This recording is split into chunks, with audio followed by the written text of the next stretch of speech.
Gente, voltamos aqui. Eu queria que nós entendêssemos um pouco por onde nós vamos passar hoje com a palavra, trazendo uma breve ilustração da vida de um jovem nascido nos anos 90. Em 1998, eu tinha 4 anos de idade, quando eu tive contato com um conteúdo marcante naqueles que nasceram no final da década de 80, 90, um filme. Né? Era o início de um contato marcante com uma trilogia épica. Né? E, particularmente, eu gosto muito do primeiro filme. O segundo filme já não é bom, e eu tenho que admitir isso, mesmo sendo fã.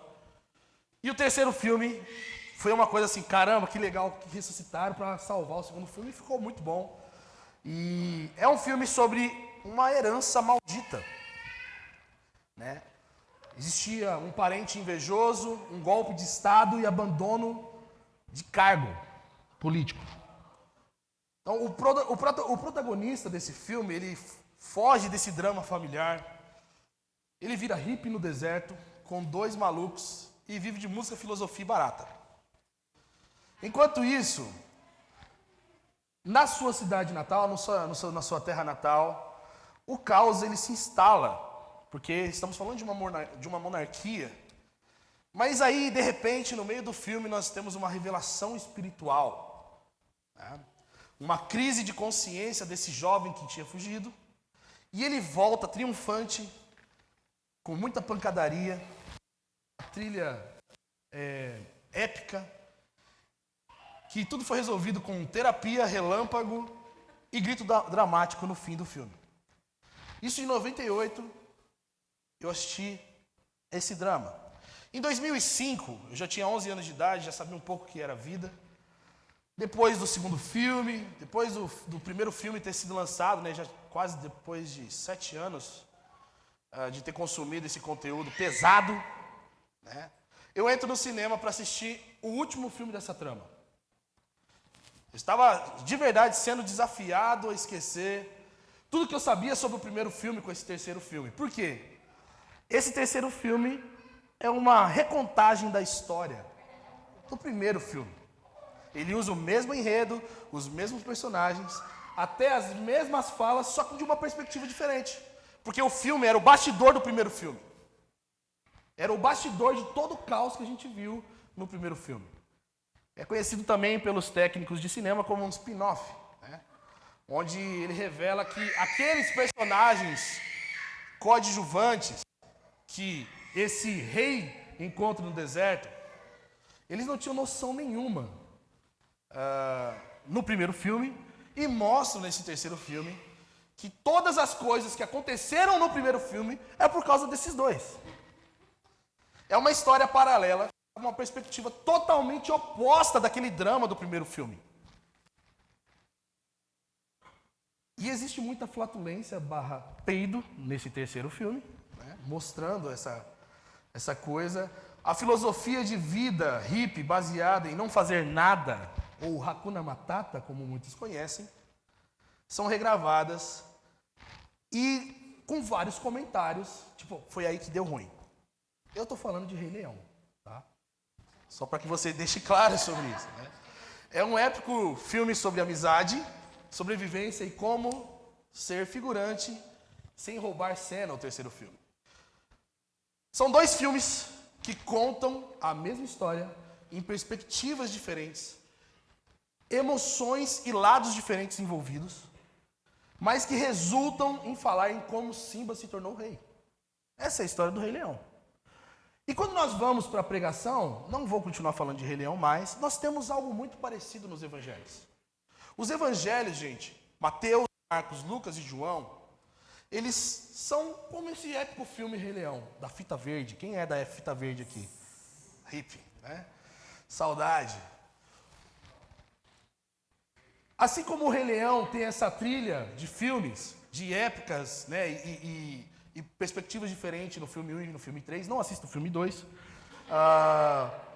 os evangelhos têm a mesma perspectiva. Só que agora, ao invés de falar de um leão, de uma história de fantasia, e até porque em 2001, uma pausa, meu pai tem contato com alguns irmãos que vocês têm contato também, conhecido também como Daniel Mastral, toda aquela coisa. E aí o Rei Leão ficou proibido em casa por um tempo, porque era um filme homossexual. Na hora que o Simba cai lá, escreve sexy, é uma doideira, né? Então, aquilo ficou muito chateado, foi muito marcante para a minha vida e para a minha infância. Mas o Evangelho, ele tem essa questão de uma hora um evangelista contar uma história e outro evangelista contar a mesma história com perspectivas diferentes. Você vê isso com Mateus e Lucas, quando a gente fala sobre o nascimento de Jesus. Você vê Marcos e João também tendo a mesma ideia, porque Marcos começa já falando sobre o batismo e o ministério de Jesus, da mesma forma que João começa, logo depois daquele seu prólogo belo, falando sobre Jesus estar antes de todas as coisas, de ser antes de todas as coisas, de ser Deus. Você vê essas duas perspectivas na narrativa do Evangelho. E o Evangelho tem uma ênfase muito grande em nos contar de como Jesus se tornou aquilo que nós cremos. O objetivo da nossa devoção e afeição. Como Jesus agora pode ser cantado, entoado, entronizado, adorado por aqueles que são o seu povo. Como Jesus se tornou o firme fundamento da nossa fé. Como Jesus se tornou a nossa verdadeira esperança de glória.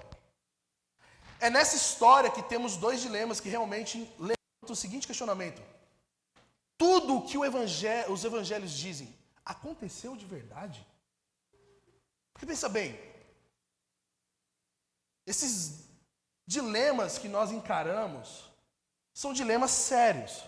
A começar a história de uma virgem que morava longe, num lugar totalmente remoto, estar grávida, virgem. E o outro dilema, que é o firme fundamento da nossa esperança, é a realidade de que um homem morreu e ressuscitou. De uma maneira extremamente estranha, misteriosa. E aí que entra a provocação que o Evangelho cria nos céticos. Isso aconteceu mesmo, gente? Será que é verdade que esse povo crente acredita? Só que esses mesmos dilemas que eu citei, nascimento virginal e ressurreição de Jesus, eles são considerados dogmáticos para a realidade da fé cristã. Eles são fundamentos para a testificação da dupla natureza de Jesus. Ele sendo plenamente Deus e plenamente homem. Eles são eventos extremamente complexos, meus irmãos. Tanto para a filosofia, quanto para a crença daquele tempo, quanto para a nossa crença, para a nossa filosofia e para o nosso entendimento do que é nascimento na perspectiva de Jesus e a ressurreição do próprio Jesus. Esses eventos, eles são para uma era ceticista e relativista, muito difícil de engolir, quando a gente ouve essa história e vemos como ela está escrita nos evangelhos. Pensa bem, quem é ceticista, quem é cético, falar que uma virgem engravidou é contar a piada. E falar que um morto, depois de 3 dias, ressuscitou, é forçar a barra demais. Só que também, por outro lado, numa era relativista, nós tentamos dar respostas daquilo que o Evangelho não quer dar resposta. Nós tentamos explicar, nós tentamos diminuir a realidade desse mistério, desse milagre. Mas como nós falamos, ou vamos falar agora, do nascimento de Jesus, e essa mensagem não é uma mensagem de Natal, mas é a realidade da esperança que nós temos de um Deus que faz milagres. Nós precisamos encarar que temos 2 evangelhos dentro das Escrituras, que contam a mesma história e a mesma coisa. Uma virgem grávida, só que em perspectivas diferentes. E por isso eu quero que você abra sua Bíblia em Lucas. Primeiro, vamos em Lucas.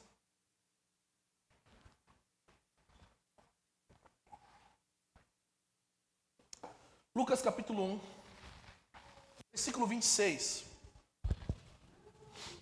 Que o Senhor nos ajude e fale conosco por meio da sua palavra nessa manhã. Lucas capítulo 1, versículo 26 diz assim: no 6º mês, e aqui pausa, o 6º mês aqui não era do ano, mas era o 6º mês de gestação da sua prima Isabel, que estava também esperando o filho que vocês ouviram semana passada. Ok? No 6º mês da gestação de Isabel, o anjo Gabriel, que foi falar também com Zacarias, ele volta, dá uma voltinha e vai para a cidade de Galileia. Ele foi enviado por Deus para a cidade da Galileia, chamada Nazaré. E ele foi enviado a uma virgem comprometida a casar com um homem chamado José, da descendência de Davi. O nome dela era Maria. O anjo veio onde ela estava e disse: alegra-te, agraciada, o Senhor está contigo. Mas ao ouvir essas palavras, ela ficou muito perturbada e começou a pensar: que saudação seria essa? Então, nós começamos essa história com um drama. O drama da realidade de Maria. Maria é uma jovem virgem que morava em Nazaré, na província da Galileia. O texto bíblico mostra para nós que Maria não era de origem real ou de uma família significativa. Pelo contrário, essas duas características de ela estar na Galileia e morando em Nazaré significava que ela era uma pessoa de origem muito humilde. Nazaré, gente, é considerada uma aldeia, um povoado, porque no texto grego nós não temos uma palavra que seja sinônimo para um município menor. Tal era a possibilidade de insignificância de Maria na história da vida. Se você é católico e você talvez está me ouvindo aqui, não se ofenda, tá? Nós chegaremos lá, mas nós não terminaremos adorando Maria, amém? Mas é muito importante que você saiba que nós estamos falando de uma mulher comum, como muitas mulheres comuns aqui nessa manhã. De uma pessoa comum, como muitos de nós somos comuns. Na verdade, todos nós somos comuns. Né? Morando num lugar extremamente esquecido, de uma origem humilde e insignificante. Como quase todo mundo aqui, tirando a Mariana, que é digital influencer. Maria, ela recebe o anjo que foi anunciar a Zacarias, que é sua esposa e prima de Maria, estava grávida. Esse anjo Gabriel, ele vai saudar Maria com uma saudação especial, que é o que nós lemos no versículo 28. Alegra-te, agraciada. O Senhor está contigo. Quando Maria ouve isso, o que o anjo quer dizer para Maria? Qual é o significado dessas palavras que faz com que Maria fique perturbada? Essas palavras podem significar para a gente algo muito mais do que o que o anjo está dizendo no texto. Pode significar que o anjo está dizendo: salve tu, que é especialmente escolhida e favorecida pelo Deus Altíssimo para alcançar a honra que as mães judias há tanto tempo desejam. E quando nós estamos falando desse desejo, é justamente da promessa que Deus tinha feito à mãe de todos os homens. Maria se perturba porque não entende que essas palavras estão fazendo referência a ela, que é extremamente humilde e insignificante da história do povo de Deus. No versículo 30 até o versículo 33 vai dizer assim: o anjo lhe disse: não temas, Maria, pois encontrarás graça diante de Deus. Você ficará grávida e dará à luz a um filho, a quem darás o nome de Jesus. E se chamará Filho Altíssimo. O Senhor Deus lhe dará o trono de Davi, seu pai. E ele reinará eternamente, descendente de Jacó. Seu reino não terá fim. O anjo anuncia que Maria era alvo do favor de Deus, meus irmãos. Uma mulher que estava sendo inundada pela graça de Deus para algo único que não iria acontecer novamente e que mudaria a história do mundo para sempre. A gestação de Maria não era uma gestação natural. A gestação de Maria era a amostra do favor de Deus sobre Maria. Mas não só sobre o favor de Deus sobre Maria, mas sobre todos nós. Diante do seu contexto, das suas impossibilidades, dela sendo virgem, da sua pequenez, da sua insignificância, Deus escolhe Maria. Dela, bendita entre as mulheres, como a sua prima vai citar no versículo 39, quando Isabel chega e vê que Maria estava na sua casa, ela é tomada por um cântico profético dizendo: bendita és tu entre as mulheres. Deus escolheu você, Maria, para aquilo que Ele queria fazer desde a eternidade. Maria estava se deparando com a realidade, meus irmãos, de que Deus havia escolhido para ser uma fonte de bênção, não somente para ela, mas para toda pessoa que crê naquele que está em seu ventre. As promessas que estão linkadas a essa gravidez, a essa criança, são muito importantes. Porque nós começamos desde o descendente da mulher que esmagaria a cabeça da serpente, lá em Gênesis 3,15. E nós andamos pela narrativa bíblica. Nós vemos Deus prometer a Abraão um descendente que abençoaria todas as famílias da terra. E logo depois também nós caminhamos um pouco mais e nós vemos até mesmo um anjo dizer no versículo 32 de que ele seria aquele que receberia o trono de Davi. Sabe o que significa? Que esse bebê, nascendo, ele receberia um trono de reinado eterno. E que ninguém iria tirar ele do trono. Maria estaria carregando aquele que os profetas falaram que seria chamado Filho de Deus para governar o mundo. Como nós vemos em 2 Samuel, capítulo 7, versículo 14. E como nós vemos em Salmo 2, versículo 7, que dizem: beijem o filho para que ele não se ire.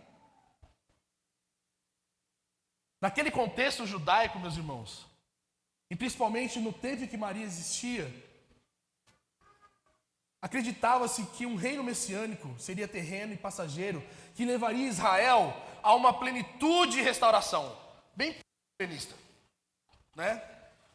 Mas não contavam com a certeza de um reino eterno, e que esse rei agora estava sendo concebido por uma mulher fraca e virgem. Ele não seria somente rei em Israel, ele seria rei do mundo inteiro. Sabe qual que é a beleza do Evangelho para nós nessa manhã? É que o Evangelho, a beleza do Evangelho é vista na história como um Deus que pega as pessoas mais fracas, mais insignificantes, de lugares mais desprezíveis e remotos, desconhecidos, e torna elas as mais afrontosas a todos os poderes da terra. Meus irmãos, isso aconteceu com Maria. Mas acontece comigo e com você, que foi acolhido por essa obra salvadora, que nós recebemos o enchimento do Espírito da vida de Cristo. Deus pega pessoas insignificantes, de lugares insignificantes, de histórias ridículas, e enche elas da vida dele. E agora elas são as pessoas mais perigosas do mundo, porque elas pertencem a um reino inabalável e vindouro. A igreja de Jesus é isso. É a embaixada de um reino que ameaça todos os outros dessa terra. Pensa comigo, meus irmãos, que nenhuma arma atômica, nenhum poder bélico, político ou social era tão perigoso e amedrontador que o bebê que saiu da virgem. Porque esse é o nosso rei. Todos os reinos da terra um dia se dobrarão diante do nosso Messias. Todos os reinos da terra se dobrarão, terão que reconhecer em Cristo Jesus a soberania de todos os povos. Meus irmãos, nós estamos falando de uma mulher que não era ameaçadora para César, não era ameaçadora para o Sinédrio. Estamos falando de alguém insignificante, mas que dentro dela Deus estava fazendo algo que mudaria a história do mundo para sempre. E aí nós temos um cruzamento de filmes. Quem assiste Star Wars, que logo quando você liga o DVD do Star Wars, né, você recebe um logotipo belo e dá toda a credibilidade que aquele conteúdo vai ser muito bom, escrito Lucasfilmes. É ou não é? Quando você vê Lucasfilme, pode ser a porcaria que a Disney lançar. Você fala, não, é bom porque George Lucas que produziu. Não é verdade? Eu nem assisti Bomba. Os restantes eu já nem assisti. mas tem o logo, todo mundo fica balançado, não é verdade? Então nós saímos de Lucas Filmes e nós vamos agora para Matthew Filmes. Abra sua Bíblia em Mateus. Obrigado. Rockefeller. É aqui que nós vemos a história de Morning Star Wars se cruzar com Matthew, o evangelista Mateus. E se você não sabe também sobre Star Wars, um dos roteiristas se chama Matthew Robbins, que também escreveu um filme que eu tive a audácia de procurar esse final de semana e não assisti ainda, chamado O Milagre que Veio do Espaço. Tudo fala. Tá? Lucas, capítulo 1, 34, vai dizer que o anjo é questionado por Maria. Ela fala, como isso pode acontecer comigo? Eu sou virgem. E aí nós vamos lá para Mateus, capítulo 1, no versículo 18.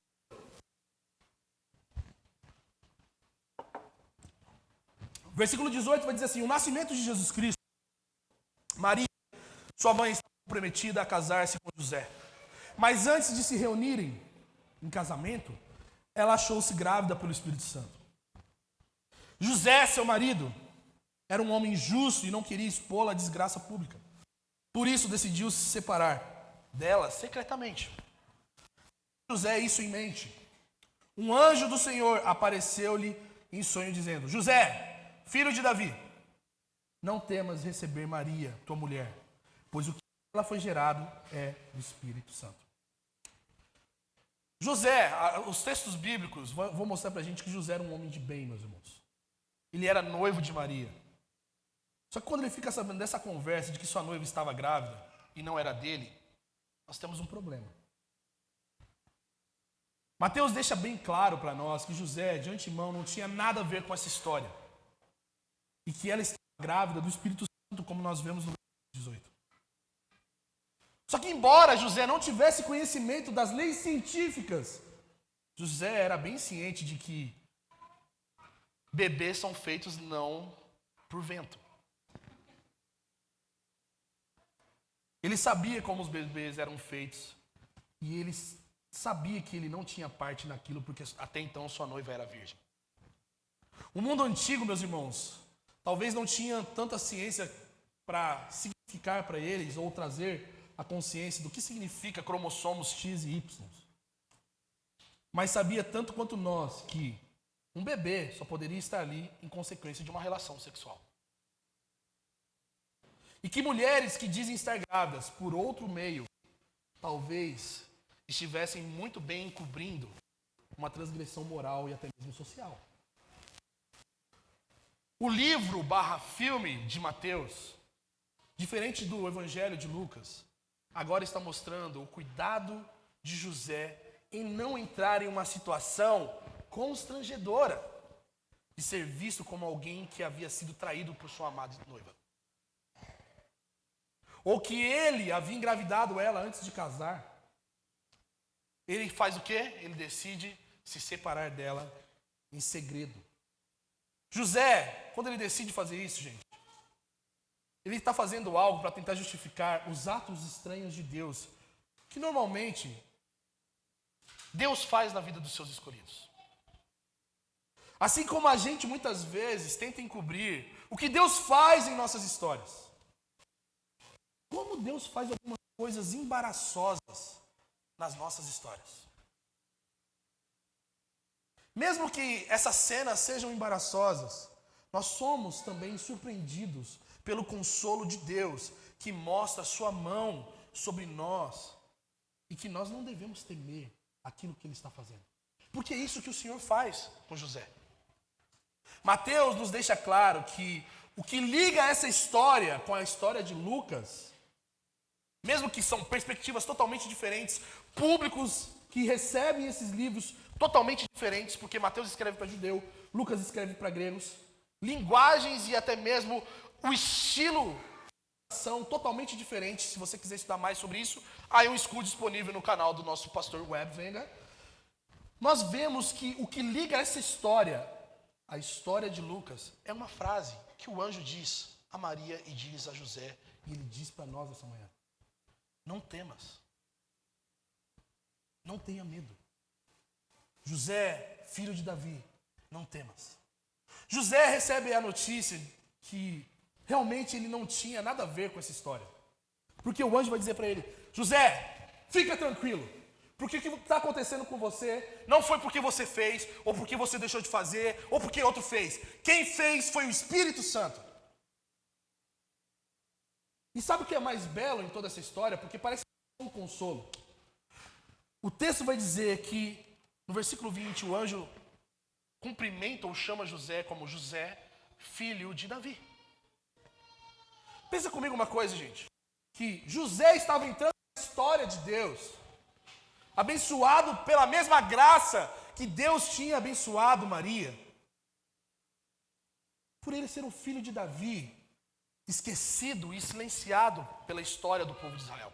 Porque se você pensar comigo, da história do tempo de Davi até o tempo de Jesus, são 14 gerações.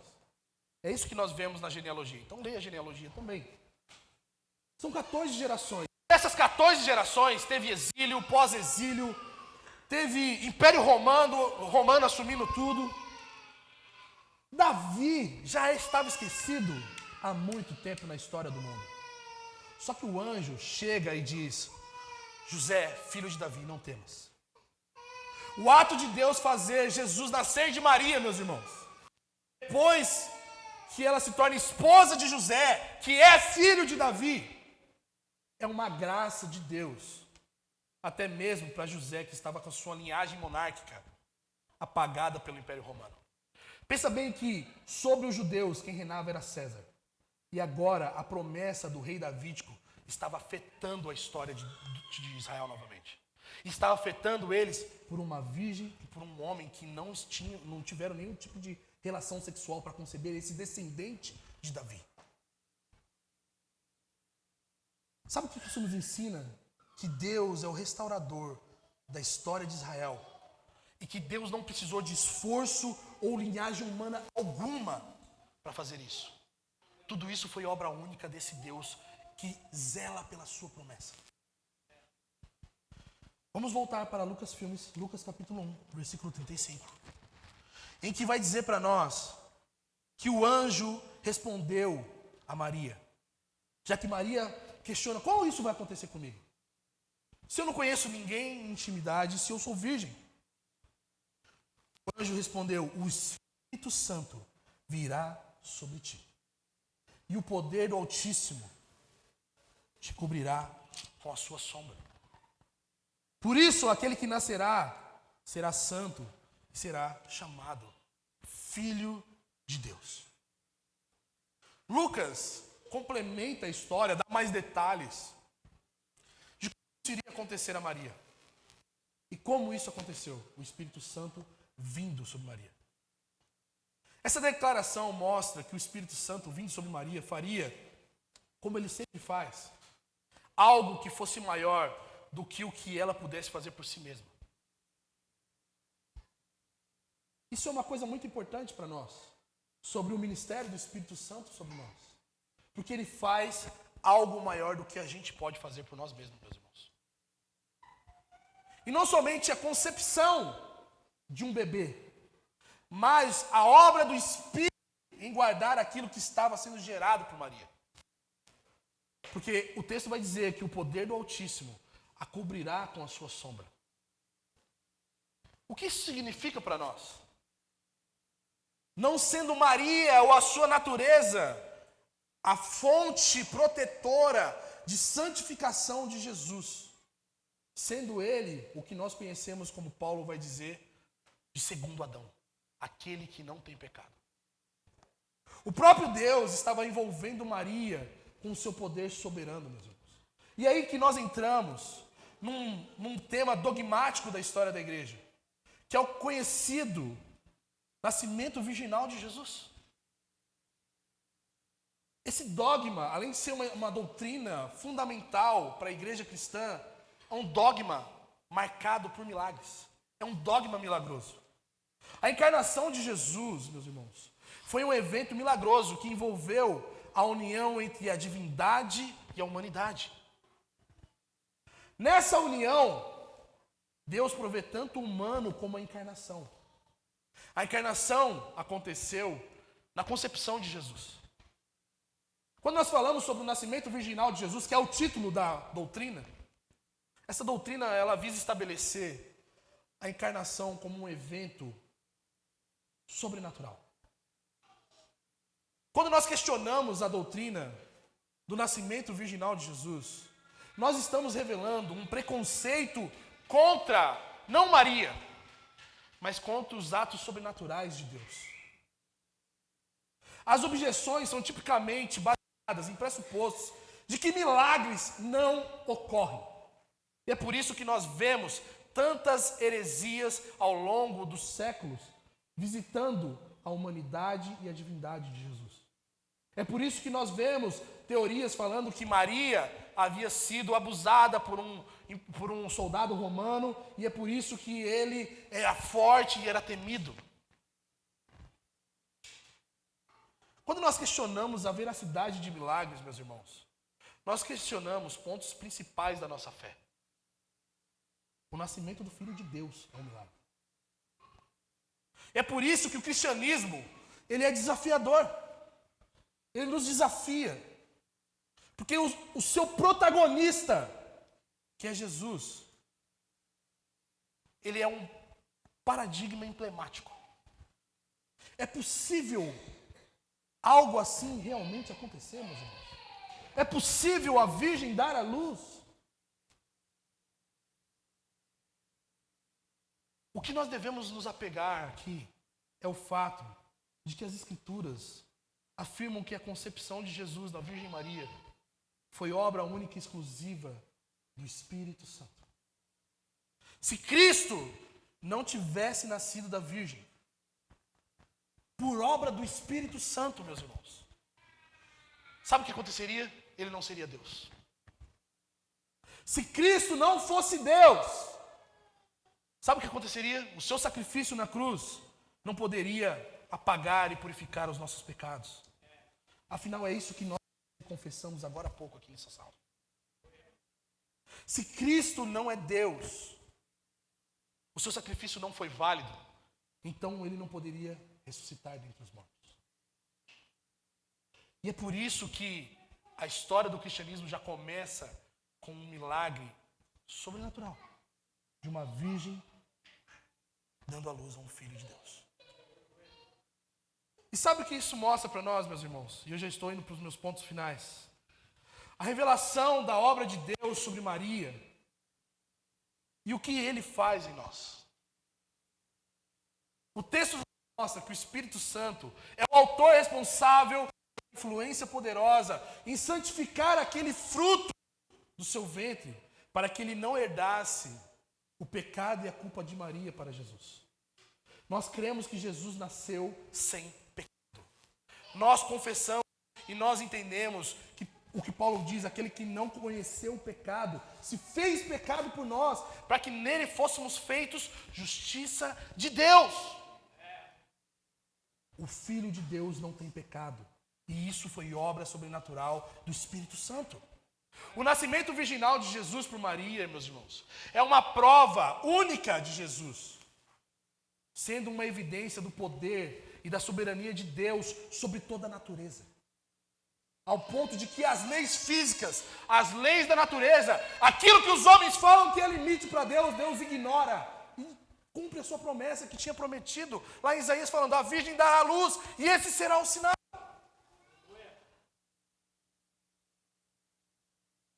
Não é natural que uma virgem esteja grávida, meus irmãos. Não é natural que o fruto de um ventre nasça sem pecado na nossa concepção teológica. Está aqui esse pecador imundo aqui, pequenininho, de 11 meses, chamado Isaac, meu filho.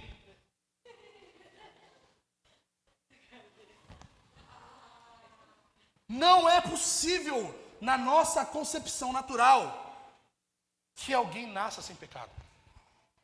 Não é natural, gente, que uma pobre virgem insignificante na história do mundo seja agraciada por Deus, como Maria foi. E ela carregou o Filho de Deus, obra única do seu Espírito sobre ela.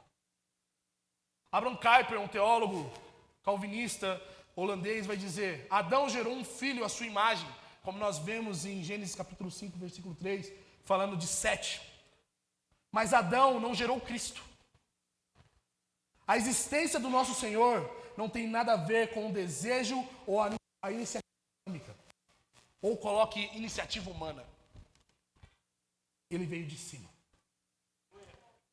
É por isso que precisamos assumir, meus irmãos, que a natureza dessa gestação, a mãe da promessa de Jesus, o nascimento final, o fruto de Maria, é de natureza sobrenatural.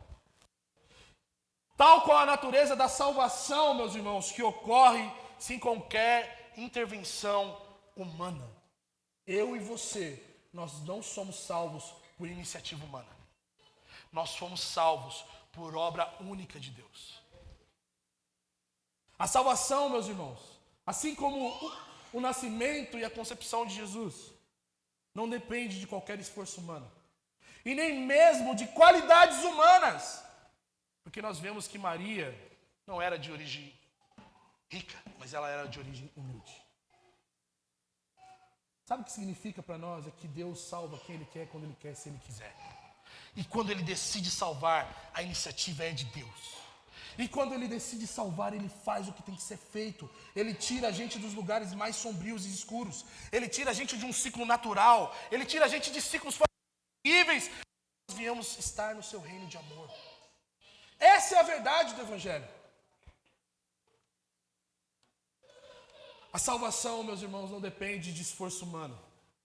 E nem mesmo de qualidades humanas que nós possamos colocar como possíveis alvos de salvação. Quando nós vemos a história do cristianismo, muita gente que não sabe história do cristianismo atribui que o cristianismo é uma religião europeia de brancos, de pessoas elitizadas.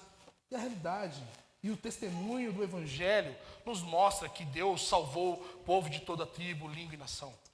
Nós temos um amigo que ele faz missões com o povo ribeirinho, tribos remotas no Amazonas. E essa semana eu vi um vídeo que emocionou muito meu coração.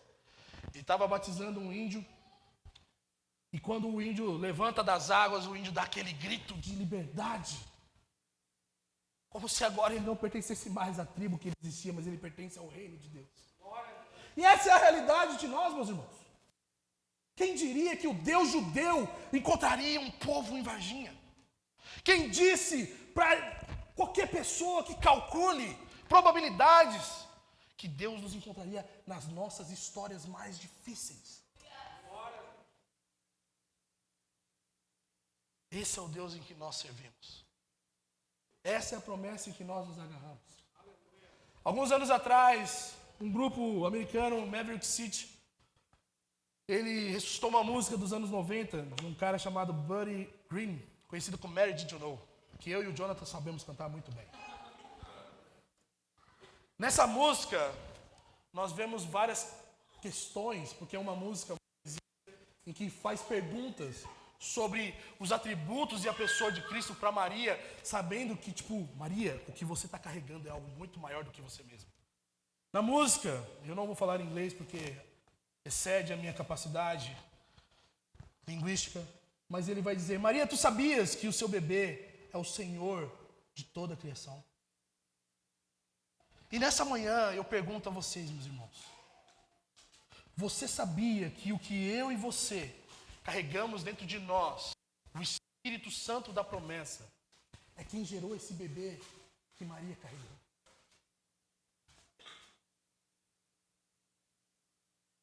Nessa música tem outro verso que diz: Maria, tu sabias que o seu bebê salvará os nossos filhos e filhas? E nessa manhã eu pergunto para você, meu irmão, você sabia que o que você carrega é o Espírito que opera, aplica a obra da salvação em nós, o mesmo que gerou miraculosamente o bebê de Maria? E é por isso que no final desse diálogo com Lucas, de Maria com o anjo em Lucas, o anjo vai dizer: acaso há algo impossível para Deus? Eu queria que você fechasse seus olhos agora.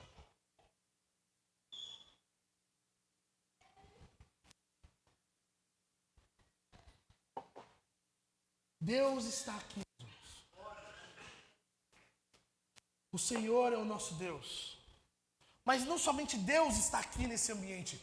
Deus mora. O seu Espírito nos enche de vida. E que vida? A vida de Cristo.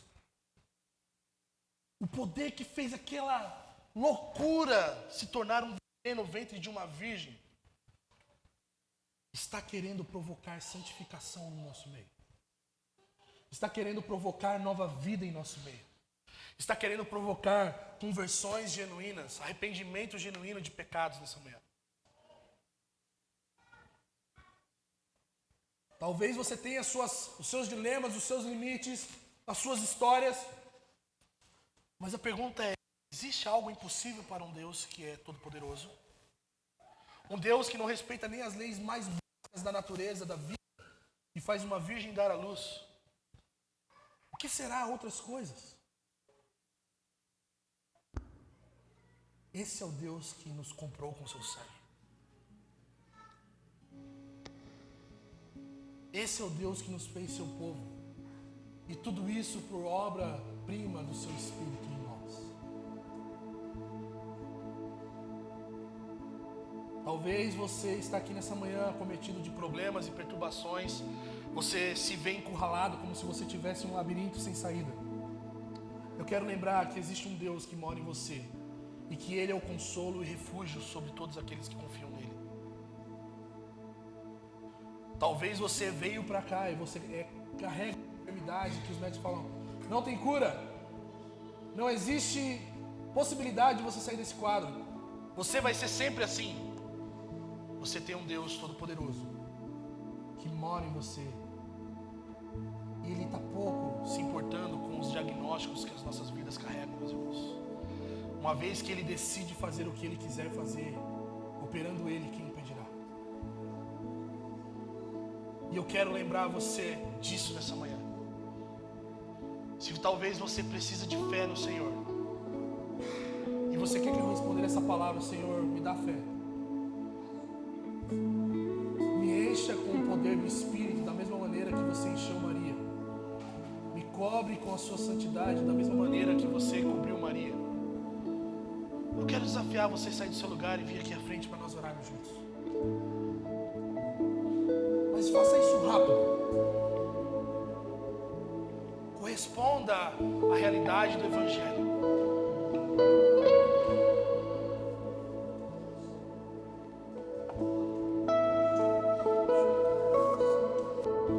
Espírito de Deus,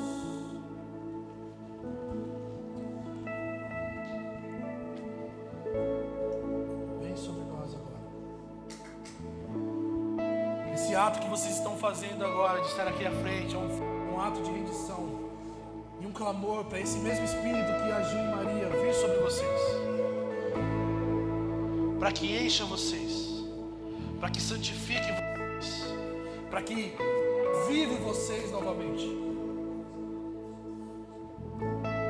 Vamos convidar o Espírito Santo. Vem, Espírito Santo.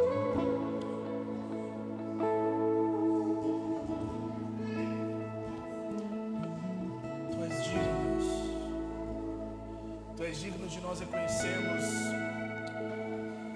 a sua obra em nós, não como nossa, mas como a sua obra sendo realizada em nós. Nessa manhã nós estamos pedindo, Deus, encha-nos de fé. Encha cada irmão que está aqui agora com mais do seu poder, com a capacidade do seu Espírito, com uma porção maior do seu Espírito, Senhor. Vem, Espírito Santo. Nós amamos você. Nós reconhecemos aquilo que nós não conseguimos fazer. Só você pode fazer. Faça agora, Senhor. Faça, por favor, porque nós não temos força para isso. Espírito de Deus, Espírito da promessa de Jesus Cristo, nós oramos pedindo Libera consolo sobre nós. Libera poder sobre nós, Espírito de Deus. Libera agora rios de águas vivas no nosso interior. Nós não vamos gerar o Salvador, porque Ele já nos comprou. Mas nós queremos que o seu poder, a sua pessoa gere em nós o caráter de Cristo, Senhor. Faça isso nessa manhã em nossos corações, para a glória do seu nome, Jesus. Porque a obra é sua, o poder é seu, a glória é sua também.